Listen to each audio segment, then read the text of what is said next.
Hallo zusammen und willkommen zu einem kleinen Gedankengang rund um meinen YouTube-Kanal und wie es damit weitergeht.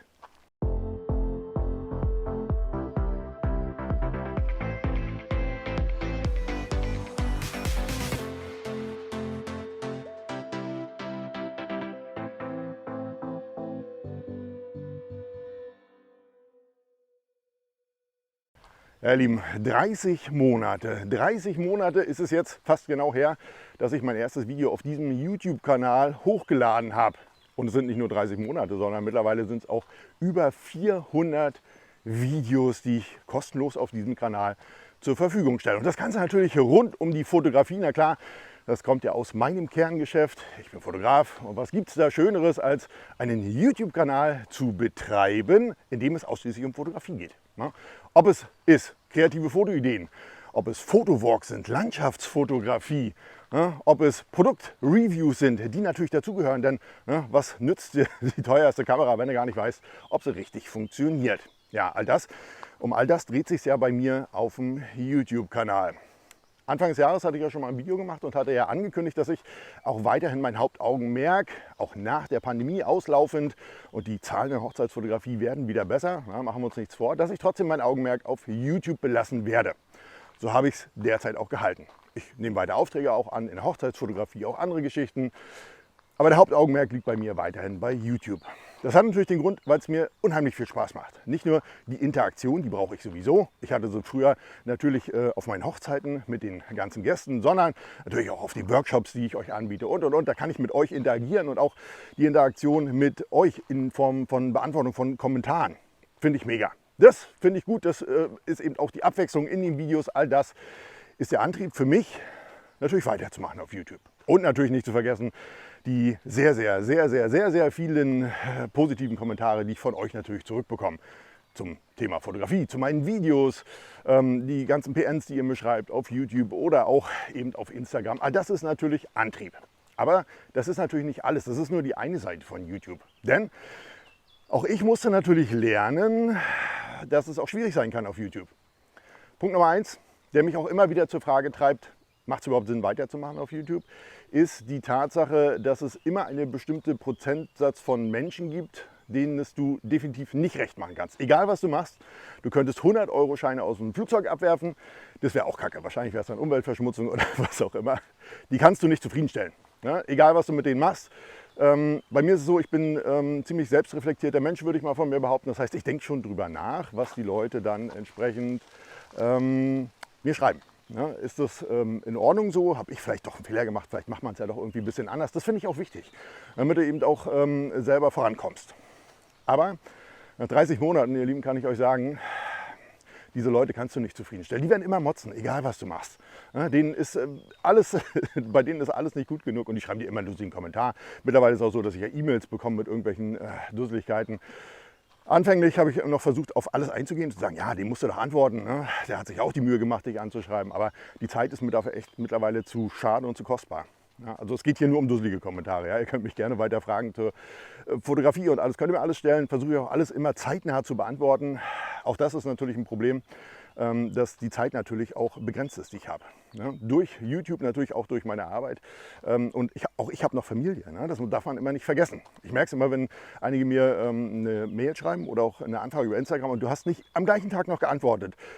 Vor kurzem habe ich gerade erst eine E-Mail bekommen, wo mir einer eine sehr ausführliche Frage gestellt hat, die ich auch sehr gern beantwortet habe im Nachhinein dann. Aber erstmal kam nach einem Tag eine Nach-E-Mail, ein Nachsatz und da war ja klar, dass ihr arroganten YouTuber, dass ihr einem nicht antwortet. Das sieht immer nur gut aus in den Videos, aber wenn man wirklich eine Frage an euch hat, dann antwortet ihr gar nicht. Leute, ein Tag, ehrlich, schreibt mal irgendeinen Support an, da kriegst du manchmal 3 Tage keine Antwort. Ja, auch das sind natürlich Sachen, wo man sich die Frage stellt, ja, muss ich mir das eigentlich antun? Also warum? Warum muss ich mich persönlich angreifen lassen? Und persönlich angreifen lassen musst du dich ja auch, und das ist ein viel größeres Problem, was ich sehe, wenn du kritische Videos rausbringst zu Produkten. Ich habe manchmal das Gefühl, die Leute sind es nicht mehr gewohnt, in irgendeiner Form was Kritisches zu bekommen, was Negatives zu bekommen. Die Hersteller schon gar nicht. Die schicken dir ihr Produkt und gehen dann davon aus, ja, hör mal, wir haben dir ja das Produkt geschickt, das muss schon gut ausfallen. Manche sagen es dir sogar im Vorhinein, solche Kooperationen, solche Angebote lehne ich immer ab. Da sage ich immer, Leute, also da habe ich echt keine Lust drauf auf sowas. Ich möchte meine Meinung rüberbringen zu dem Produkt. Ich teste das gerne. Wenn das allerdings kritisch ist, müsst ihr damit leben. Aber das ist nicht nur ein Problem bei den Herstellern, die dir Sachen schicken, sondern tatsächlich mittlerweile auch bei Zuschauern.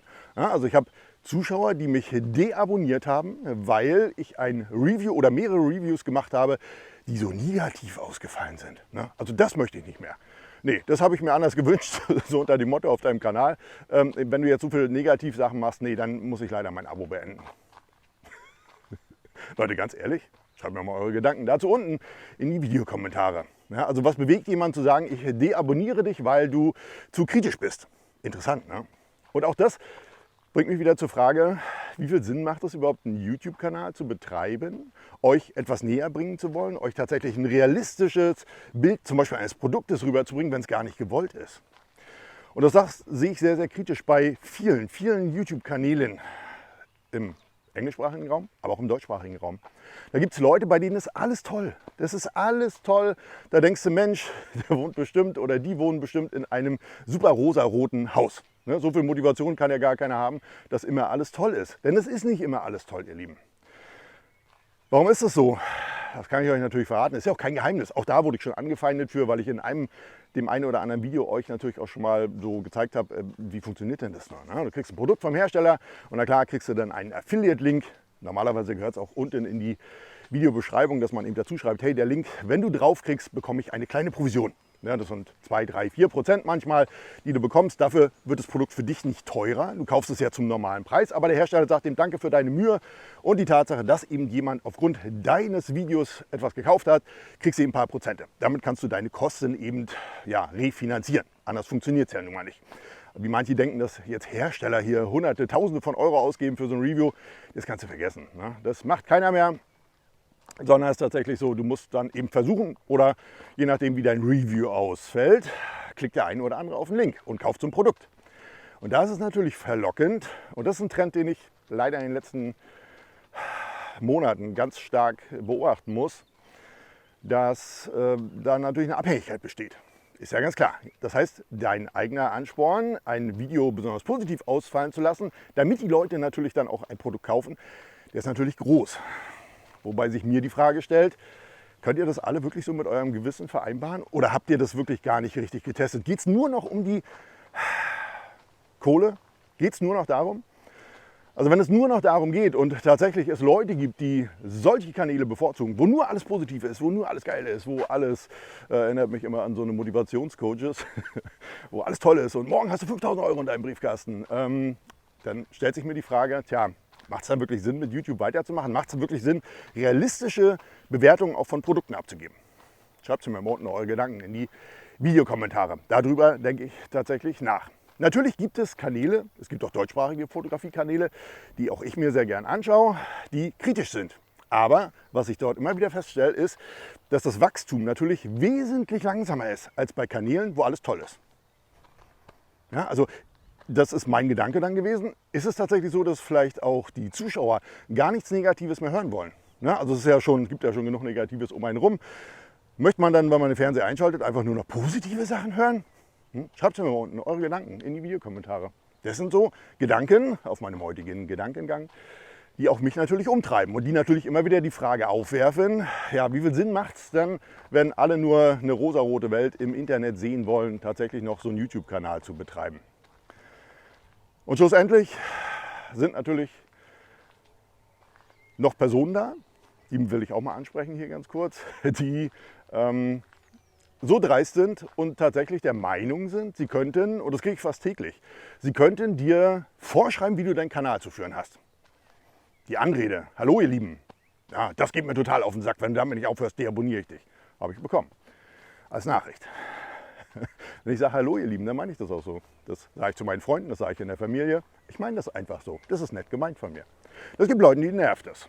Da frage ich mich doch, warum guckst du dann mal meine Videos, wenn es dich nervt?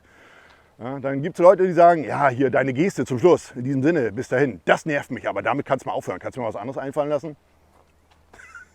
Das ist Teil meines Kanals, Teil meines Ichs. Ich ändere doch nicht mein persönliches Ich, weil einem das nicht gefällt oder aufstößt. Und leider, je mehr Follower du hast, je mehr Zuschauer du hast, desto mehr tummeln sich natürlich auch solche Leute. Es bleibt bei dem 1%, aber 1% erhöht sich natürlich auch entsprechend ja natürlich. Ne? Wenn du 1000 Zuschauer hast oder hast 10.000, hast 100.000, der Prozentsatz, der eine, der erhöht sich ja dann in der Anzahl der Leute. Und das finde ich schon manchmal auch ziemlich dreist. Also an kostenlosem Content, kostenlos, ne, ist ja nichts. Du musst hier nichts bezahlen, du kannst dir alles kostenlos angucken. Und dann die Dreistigkeit zu haben, nee, also pass mal auf, wenn du das nicht änderst oder die Musik finde ich kacke oder dein Intro, das hast du ja schon so lange, jetzt mach mal was Neues. So, also krass, oder? Was manche Leute sich da so rausnehmen oder denken rausnehmen zu können, was ihnen zusteht. Zusteht auf einem kostenlosen Kanal, wo sie kostenlose Informationen, kostenloses Lehrmaterial ja auch bekommen. Ne? Wohl anderswo vielleicht für so einen Workshop oder Sachen Geld bezahlen muss. Immer wieder interessant. Ja, und all das treibt einem dann natürlich immer wieder zu der Frage, muss das sein? Musst du das wirklich machen? Auch wenn es mir natürlich viel Spaß macht. Es macht mir ja Spaß, das habe ich am Anfang des Jahres gesagt. Mein Hauptaugenmerk wird sich nach YouTube ausrichten. Ja, ihr Lieben, schreibt mir mal eure Gedanken dazu unten in die Videokommentare. Keine Angst jetzt für alle die gedacht haben, Mensch, jetzt will er doch nicht etwa aufhören wegen den paar netten Mitmenschen, die es so gibt. Nein, keine Angst, natürlich nicht. Aber es sind natürlich auch Gedanken dabei. Ne? Ich könnte es ja auch wesentlich einfacher haben. Warum soll ich mich mit denen auseinandersetzen, wenn ich sagen kann, wisst ihr was, ab morgen mache ich nur noch Hochzeitsfotografie, YouTube-Kanal, letztes Video, das war's, auf Wiedersehen. Und dann hast du diese ganzen Sachen ja nicht mehr. Ich muss mich darum nicht mehr kümmern. Ne? Ich muss die Kommentare nicht mehr beantworten, weil YouTube-Kanal ist geschlossen, ganz einfach. Könnte ich auch machen, wäre der einfachere Weg. Ne? Aber wer wählt schon immer den einfacheren Weg, ihr Lieben? Also ich definitiv nicht. Und alleine schon der Tatsache geschuldet, dass ja dieser eine Prozentsatz, es ist 1%, ne, dass der ja dann irgendwie doch gewonnen hätte, ne, treibt mich ja schon an, allein weiterzumachen. Muss ich ganz ehrlich so sagen. Ihr Lieben, schreibt mir doch mal all eure Gedanken, die ihr jetzt vielleicht hattet während des Videos, während der angesprochenen Themen. Die schreibt mir doch mal gerne unten in die Videokommentare. Und wenn euch der kleine Gedankengang, den ich immer so mache, so morgendlicher Spaziergang, ist ja doch nett. Wenn der euch gefallen hat, dann lasst mir dafür gerne einen Daumen hoch da. Und wenn wir uns künftig in einem meiner neuen Videos wiedersehen wollen, mit umfangreichen Themen, Fotowalk, Produktfotografie, Produktvorstellung oder was auch immer, und ihr habt es noch nicht getan, abonniert doch jetzt gerne meinen Kanal. Dann werdet ihr benachrichtigt, so wie es ein neues, interessantes Video gibt. Tja, ihr Lieben, in diesem Sinne, auch wenn es manchen nicht gefällt, bis dahin.